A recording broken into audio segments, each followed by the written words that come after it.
Bom, e aí galera, eu sou o Bernardo do Grupo Turing, e agora que a gente já viu um pouquinho sobre R em geral, importação de dados e manipulação, a gente vai aplicar isso para a gente aprender um pouquinho de estatística básica e como a gente faz isso em R. A gente vai principalmente usar as partes de manipulação para extrair dados do nosso dataset. Mas antes de qualquer coisa, a gente precisa entender sobre os nossos dados, porque eles são divididos em vários tipos. Nem todos os nossos dados são criados iguais. Eles podem ser divididos em dados qualitativos e dados quantitativos. Os dados qualitativos dividem o nosso dataset em categorias. Então, por exemplo, você tem um armário e você tem várias camisetas lá. Essas camisetas podem ser de várias cores diferentes. Podem ser vermelhas, azuis, rosas, amarelas, etc. Aí, isso é uma coisa que divide as nossas camisas em categorias. A gente pode pegar só as amarelas, só as rosas, só as vermelhas e tal. Mas uma coisa específica sobre isso é que a gente não consegue fazer operações aritméticas com esses dados.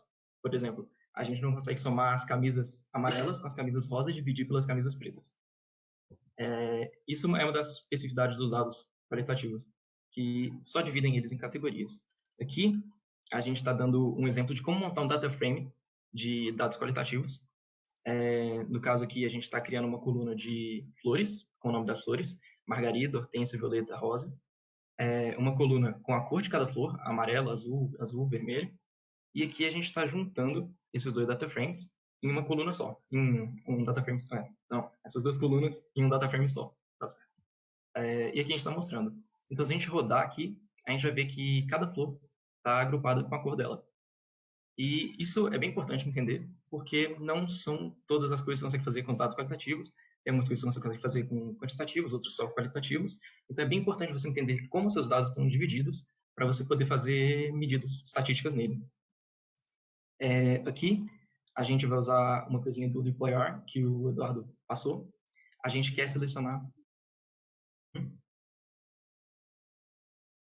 beleza. Pediram aqui para eu dar zoom para ficar mais claro. Tá, aqui a gente quer selecionar só as cores de flor azul, as flores de cor azul. Então, a gente dá um filter no nosso dataset de flores, a gente bota aqui dentro a coluna cor e faz igual a azul. Então, tem que estar aqui em maiúsculo.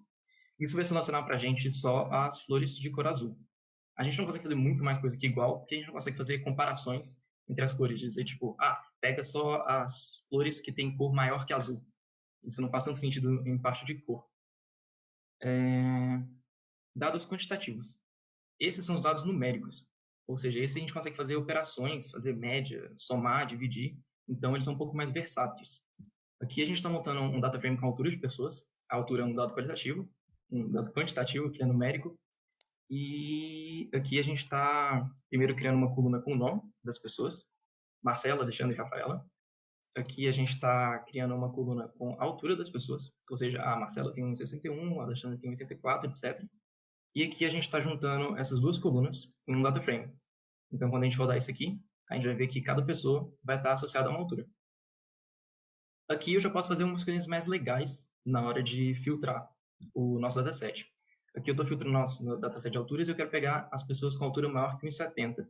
Então, eu venho aqui no filter e boto a nossa coluna, que é a altura, e maior que 1,70, que é a altura que eu quero. Isso aqui vai retornar para a gente o Alexandre, a Rafaela e a Mariana. Os três, têm altura maior que 1,70. Isso não dá para fazer com a maioria dos dados qualitativos. Tem alguns que dá, os dados qualitativos ordenados, mas não, a gente não vai falar tanto sobre eles. Bom, agora que a gente já viu um pouquinho sobre os tipos dos nossos dados, a gente pode falar sobre estatística descritiva e medidas de estatística. A estatística descritiva agrupa um tanto de medida para descrever o nosso dataset, para extrair informações simples dele, para a gente entender melhor como é que ele funciona. As medidas mais simples que a gente tem são as medidas de tendência central, que buscam basicamente dizer onde os nossos dados estão agrupados, em torno de onde, tipo o centro mais ou menos deles. A mais simples, a maioria de vocês já devem conhecer, é a média, que só pega todos os nossos dados de uma variável, soma eles e divide pela quantidade total. Assim a gente tem meio que o centro, a posição central, onde todos estão. Você pode somar tudo e dividir pela quantidade, mas o R já tem uma função para você fazer isso, que é a função min. Então aqui você faz um min, como parâmetro você passa a variável que você quer. No caso, eu estou pegando aqui o salário dos jogadores desse nosso dataset FIFA. E se eu rodar aqui, a gente vai ver que a média do salário dos jogadores é por volta de 8.400 euros por mês. E com isso a gente consegue fazer algumas coisas legais. Por exemplo, aqui eu quero a média de salário pelo pé utilizado por esses jogadores. Então eu venho aqui com o nosso dataset FIFA, agrupo ele pelo pé preferido e faço um summarize, que eu quero pegar a média de salário pelo pé utilizado. Então aqui eu pego a média de salário e aqui eu faço um min para pegar a média da coluna de salário. Então se eu rodar aqui, a gente vai ver que a média de salário dos jogadores canhotos é maior que a dos destros. Isso significa que os canhotos ganham mais que os destros? Não, porque a gente está analisando só uma amostra do nosso dataset. A gente vai ver depois, no final do workshop, na parte de inferências, se a gente pode realmente dizer que os canhotos ganham mais que os destros. Uma outra peculiaridade é que a gente não pode fazer a média de dados qualitativos. Então, se eu tentar fazer um min aqui com o pé preferido, ele não consegue somar os pés direitos com os pés esquerdos e dividir. Então, ele retorna um not available para a gente, que ele não consegue calcular isso. Um outro tipo de medida de tendência central é a mediana. A mediana, ela ordena o nosso dataset do menor para o maior, em ordem crescente, e pega o valor que está exatamente na metade. Então, por exemplo, se eu quero pegar a mediana da idade dos jogadores, eu faço um median aqui, e ele retorna a 25, que é a idade central. Então, tipo, tem alguns jogadores, por exemplo, o mais novo pode ter um 17, chutando, o mais velho pode ter 40, mas a gente sabe que o que está na metade tem 25 anos de idade. E outra peculiaridade sobre a mediana é que não dá para calcular ela com qualquer dado qualitativo. Aqui, se eu tentar calcular a mediana da nacionalidade dos jogadores, ele não consegue fazer, porque não tem como a gente ordenar as nacionalidades dos jogadores. Tipo lá, a nacionalidade sul-africana é maior que a americana. A gente não tem esse parâmetro. Tem alguns dados qualitativos que a gente vai fazer isso. Por exemplo, as notas lá da escala americana, que você tem A quando você foi muito bem, B quando você foi bem, C quando você foi mais ou menos. Essas notas têm uma relação entre elas. Então, tipo, a nota A é maior que a B, maior que a C. Então, se eu tiver um dataset com uma nota A, uma B e uma C, se eu rodar a mediana, ele vai retornar o B, porque é o que está na metade. Bom, mas agora que a gente já falou de mediana, a gente tem o percentil, que é uma ideia mais expandida do que é a mediana. A mediana pega o valor que está exatamente na metade do nosso dataset, quando a gente ordena ele. E o percentil, ele pega qualquer porcentagem que você quiser. No caso, a mediana é o 50%, aquele que está na metade, né? Mas a gente costuma pegar os quartis, que são 0%, 25%, 50%, 75% e 100%, para a gente ter uma noção melhor de como os nossos dados estão organizados.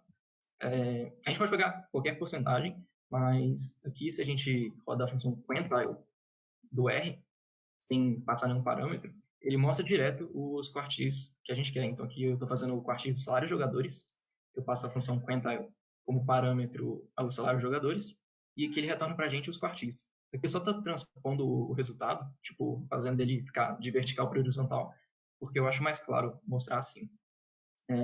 Aqui a gente tem o 0%, ou seja, o jogador que ganha menos ganha 0 euros por mês.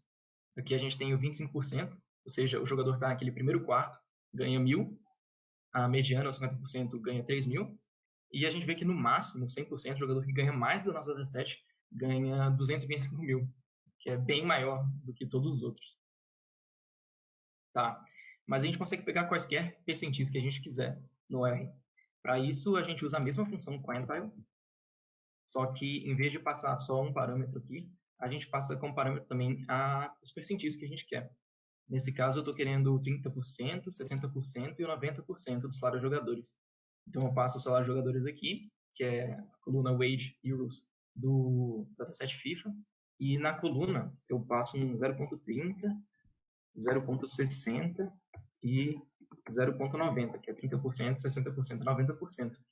Isso vai retornar para a gente o 30% aqui 2.000, 60% 4.000 e 90% 19.000. Tá. Mas uma coisa legal do R é que tudo que a gente fez até agora pode ser resumido com uma função só, que é a função summary. Se eu fizer a função summary aqui no salário dos jogadores, ele retorna para a gente os quartis, ou seja, o mínimo, o primeiro quartil, a mediana, o terceiro quartil e o máximo, e também a média. Então, isso é um jeito bem fácil da gente saber, tipo, de cara várias coisas. Então, a gente vê que, tipo, a média é um pouquinho, bem, na verdade, bem maior do que a mediana, até maior que o terceiro quartil. Então, tem, tipo, um tanto de dado lá no, perto do máximo que está jogando um pouquinho a média para cima. E isso já engata no nosso próximo assunto, que é a medida de variação, porque só as medidas de tendência central a gente não consegue ter uma noção completa do nosso dataset, como ele está organizado. Então, por exemplo, se a gente tem o próprio dataset de salário de jogadores, se a gente tem dois jogadores, um que ganha 4.000 e outro ganha 5.000, a média entre esses dois é 4.500.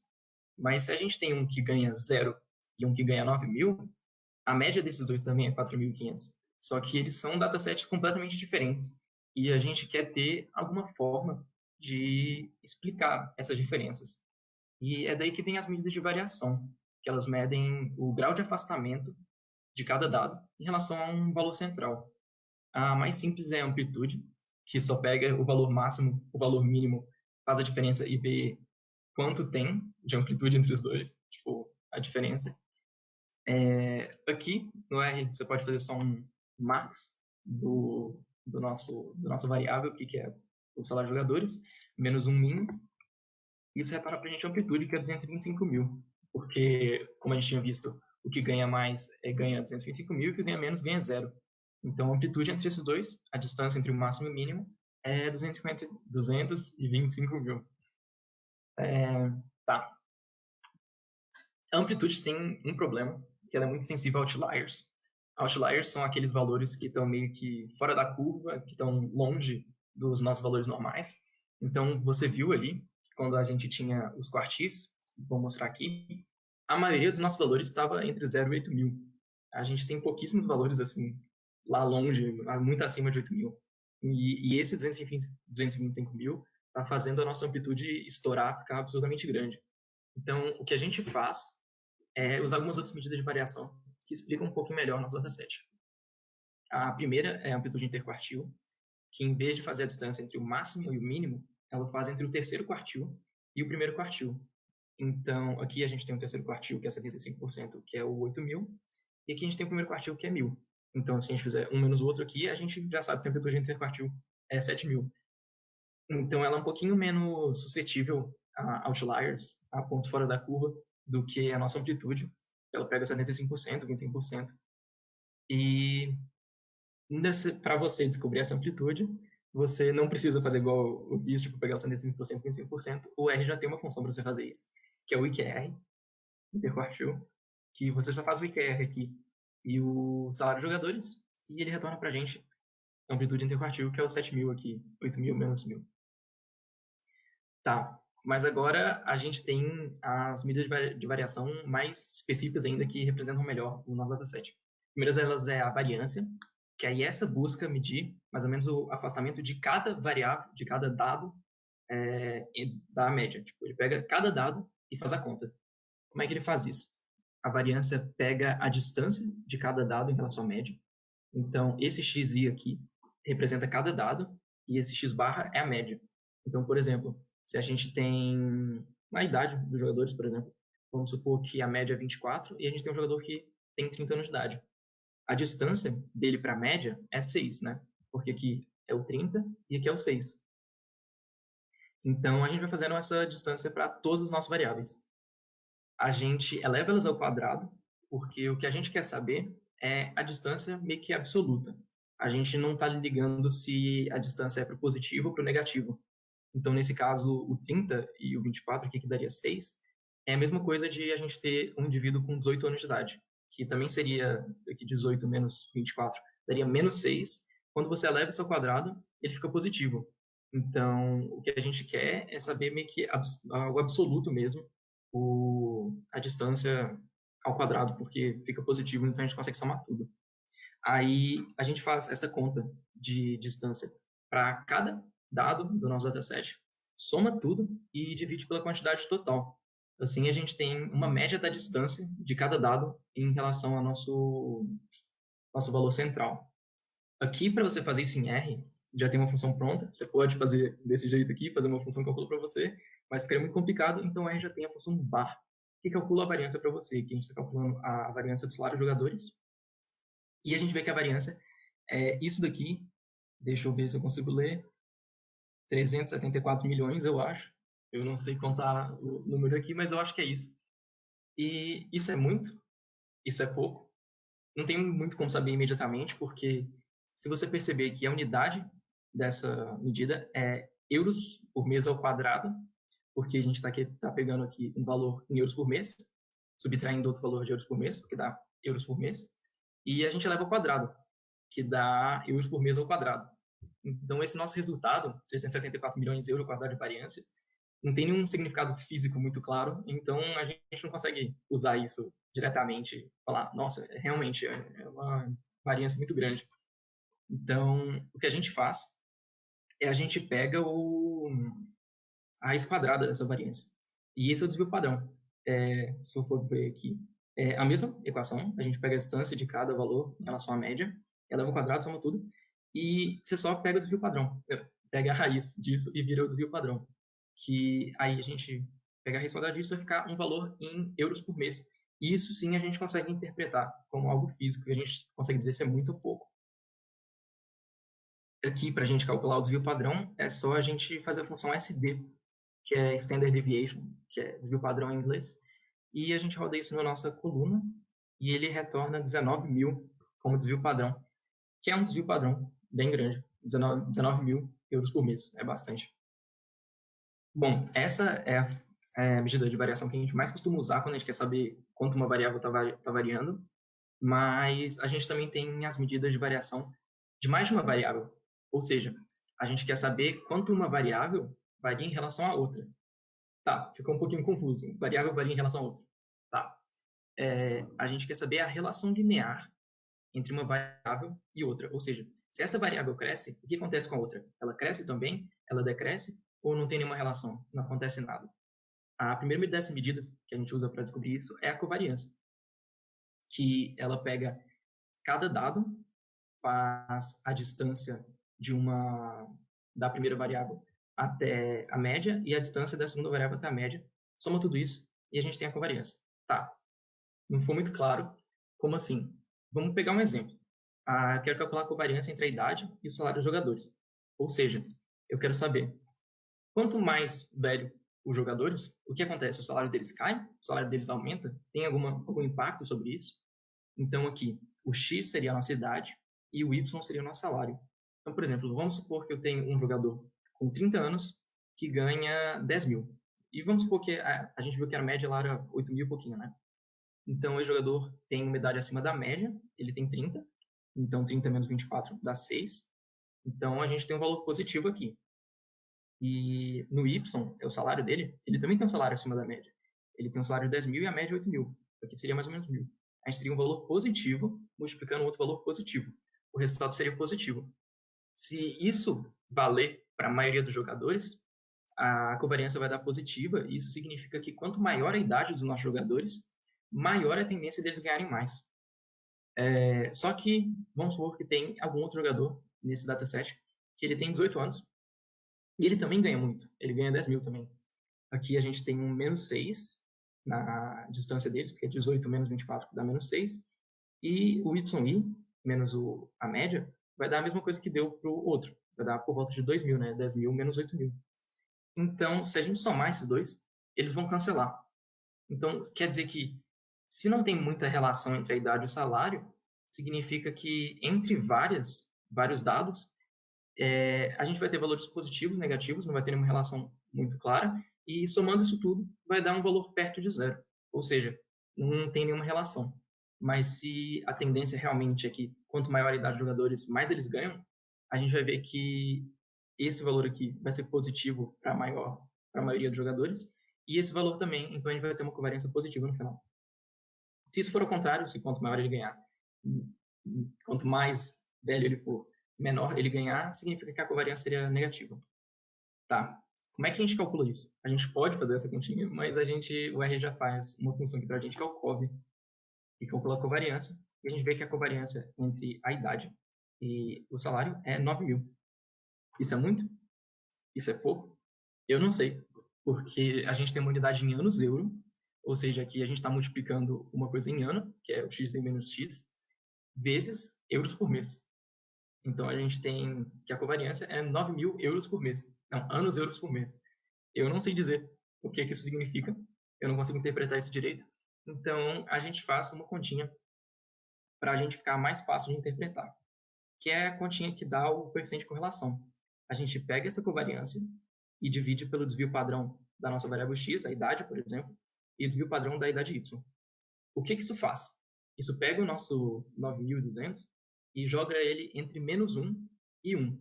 Ele normaliza o nosso dado. Ou seja, se ele tiver uma relação linear muito grande, ele vai ficar perto de 1. O que significa que quanto mais a idade cresce, mais a nossa pessoa ganha, o nosso jogador. E se tiver uma correlação negativa muito forte, ele vai ficar perto de -1, porque significa que quanto mais velho ele for, menos ele ganha. E se não tiver nenhuma relação, a gente vai pegar a diferença aqui e vai ficar perto de 0. Aí a gente diz que não tem nenhuma correlação entre os dois. Para a gente fazer isso, a gente já tem uma função própria do R para isso, que é o core, que nos dá a correlação entre a idade e aqui o salário de jogadores. A gente roda e vê que o coeficiente de correlação entre os dois é 0,1, que é bem baixo. Então, a gente não consegue afirmar assim que quanto mais velhos os jogadores, mais eles ganham. Mas tem uma coisa positiva aqui. Então, teoricamente, ganharia mais, mas a gente não pode afirmar absolutamente nada, porque deu um valor bem baixo. Agora, antes, isso era tudo que você precisava para descrever um pouquinho do dataset, as coisas mais simples. Agora a gente vai usar um pouquinho disso para falar de visualização de dados, mas antes disso, a gente vai ver se tem perguntas.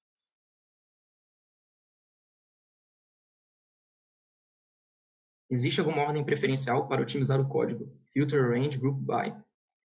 Não é uma ordem preferencial, é a ordem que você quer. Então, por exemplo, o Edu, que tinha feito aqui, eu vou mostrar. Não sei se dá para ver meu notebook aqui, mas quando ele deu quando eu dei um Group By e um Summarize, primeiro eu agrupei o pé utilizado e depois eu resumi, porque eu queria resumir a média do pé utilizado. Então, primeiro eu dou o Group By e depois o Summarize. No que o Eduardo tinha feito antes, ele tinha dado um filter, um Group By, um Summarize e um Arrange. Primeiro, ele filtrou as pessoas abaixo de 37 anos, porque ele queria tirar todo mundo de abaixo de 37 antes. Se ele tivesse dado um Group By antes disso, ele não poderia ter tirado cada dado de idade de fora, porque ele estaria todo agrupado, ele não teria os dados individuais. Então, essa ordem é a ordem que você faz as coisas mesmo, depende muito do que você quer. Dá para usar os operadores lógicos no filtro, por exemplo, filtrar as cores que são azul ou amarela. Dá. A gente pode... O filter próprio pode fazer isso, né? Você pode fazer um wall e ele mostra as azuis e as amarelas.